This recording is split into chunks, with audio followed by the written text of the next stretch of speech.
So here you have Premiere, and if you press tilde, you full screen the view. But this is not really full screen. This is kind of a poor man's full screen. If you hit Control tilde, you get it on the entire screen. That is much better. Control tilde, tilde, Control tilde. All right, and if you move this program to another screen, then tilde does nothing because it already occupies the entire window. But Control tilde makes it full screen. But this is not good enough, because I prefer to see the UI down here, to see the timeline, to see these icons, to see the time code. That's what I want to do. For that, you can use Control \. Control and \. And there we go. We get the window without the window decoration, full screened, but with the UI. So yeah, this is this key next to Enter. It has the vertical line. If I move the cat back into the project over here, that works a little different. It just removes the window decoration. Okay, so on a Mac it should work the same way. On this one in particular, for some reason I have to use the key between Shift and Z/Y to make it work. That would be the tilde key. And then Control, not Command, Control tilde does the full screen thing. All right, and if we move this to the other screen, okay, Control tilde does the full screen thing. Premiere Pro, keyboard shortcuts.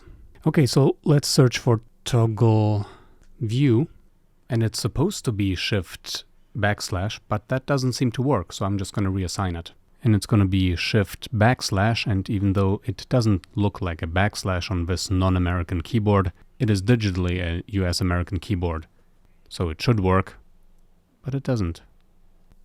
And if we go to the big screen now, all right, Control this, nope, Command this, oh, Command this. So Command and this key is it. Let's try it here. Yeah, we can get rid of a top bar as well.